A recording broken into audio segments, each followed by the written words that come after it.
Hi good evening all. நான் doctor Suchitra பேசுகிறேன். இன்றைக்கி உங்கள் எல்லாருக்கும் நான் வந்து வேர் சிகிச்சை பற்றி எக்ஸ்பிளைன் பண்ண போகிறேன். வேர் சிகிச்சை அப்படின்னா ரூட் கெனால் ட்ரீட்மெண்ட் அப்படின்னு சொல்லுவாங்க. நம்ம பல்லுக்கு வந்து எப்போ ரூட் கெனால் ட்ரீட்மெண்ட் பண்ணணும் அப்படின்னா, நம்ம பல்லில் உள்ள சொத்தை வந்து ஆழமாக போயிடுச்சு, நம்ம ரத்த ஓட்டத்தை வந்து தொட்டுருச்சு அப்படின்னா வந்து நம்ம வேர் சிகிச்சை பண்ணுவோம். நம்ம பல்லில் வந்து 3 லேயர் இருக்கும். ஒன்று வந்து எனாமல், இன்னொன்று வந்து டென்டின், இன்னொன்று இந்த ரெட் கலரில் இருக்குது பார்த்தீங்களா, இது வந்து பல்ப்புன்னு சொல்லுவாங்க. இதுதான் நம்மளோட ரத்த ஓட்டம். இந்த இடத்துல வந்து இந்த சொத்தை அந்த பாக்டீரியல் இன்ஃபெக்ஷன் வந்து பரவிடுச்சுன்னா நம்ம வேர் சிகிச்சை வந்து பண்ணுவோம்.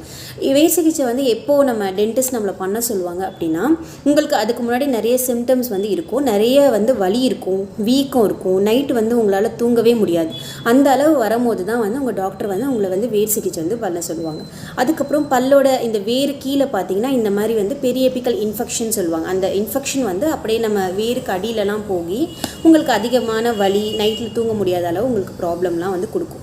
அப்போல்லாம் ஓல்டாக வந்து ட்ரெடிஷ்னலாக பார்க்கும்போது நமக்கு சொத்தை வந்து ஆழமாக போயிட்டா நமக்கு வந்து பல்லை எடுக்க தான் சொல்லுவாங்க. ஆனால் இப்போ வந்து நமக்கு ரூட் கெனால் பண்ணி பல்லை எடுக்காமலே வந்து நம்ம சேவ் பண்ணிக்கலாம். வேர் சிகிச்சை எப்படி பண்ணுவாங்க அப்படின்னா, நம்ம பல்லில் வந்து ஒரு சின்ன ஒரு ஓட்டை மாதிரி இந்த இடத்துல ஒரு ஓட்டை மாதிரி ட்ரில் பண்ணிவிட்டு நம்ம இன்ஃபெக்டட் ஆன அந்த பல்ப் எல்லாமே, இந்த ரத்த ஓட்டை எல்லாமே ரிமூவ் பண்ணிவிடுவாங்க. அதுக்கப்புறம் அது மேலே ஒரு ஃபில்லிங் வச்சுட்டு உங்களுக்கு பல்லை சுற்றி வந்து ரெடியூஸ் பண்ணி மேலே வந்து ஒரு க்ரௌன் மாதிரி கொடுத்துருவாங்க. இந்த மாதிரி ஒரு க்ரௌன் மாதிரி கொடுத்துருவாங்க. இப்போ இந்த வேர் சிகிச்சை பண்ண பல்லு வந்து ஃபில்லிங் போட்ட பிறகு உங்களுக்கு இந்த மாதிரி இருக்கும். அதுக்கப்புறம் இந்த மாதிரி ஒரு பல்லோட கலர்லேயே வந்து இப்போ எல்லாமே க்ரௌன் பண்ணிக்கிறாங்க. அப்போல்லாம் வந்து ஃபுல் மெட்டலில் தான் பண்ணுவாங்க.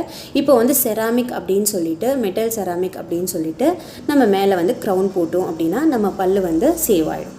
தேங்க்யூ.